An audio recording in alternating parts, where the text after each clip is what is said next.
It's a very challenging time to come in and take on the leadership of CORD at the moment.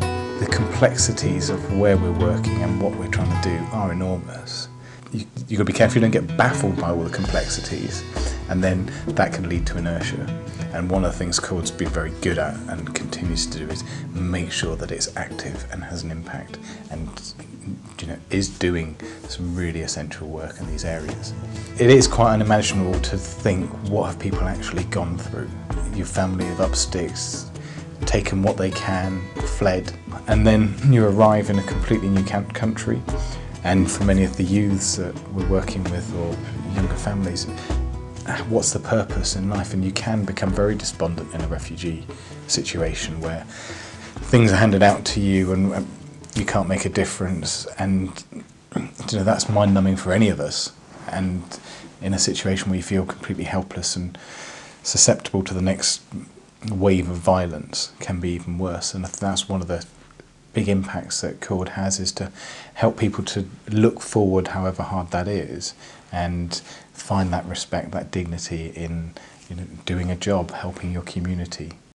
For us in Chad, we've been there going into our 5th year now, and things move on. Helping people to access education, to understand how the world they live in works, helps them then to be able to advocate for change.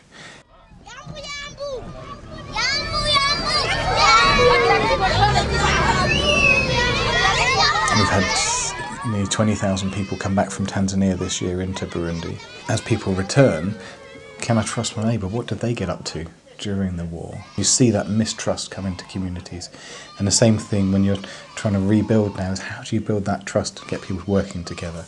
And that's a big part of CORD's approach, that you need to, one, get people working together, that allows people to interact, and that breaks down some of those areas of mistrust.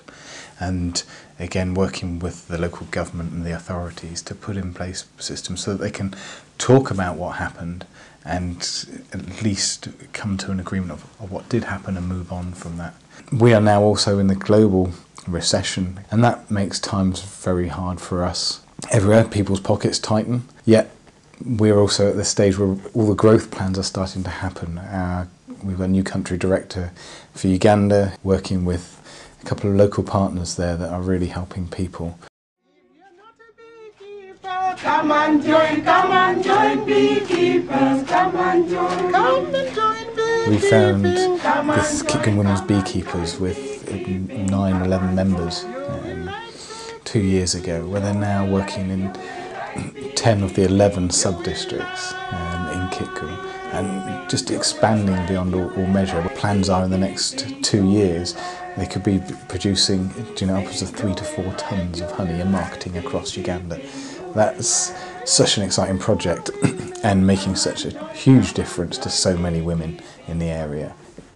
There are conflicts all over the place where CORD would dearly love to respond to, but we need the money to come in. So that there's challenging times, but we'll keep trying to grow as much as possible, because we're quite sure that what CORD's about and what's integral to it is so necessary in so many of these countries. It's not enough just to be doing peace building or just development, and really linking the two together, understanding how they interact, will make such a change to people's lives.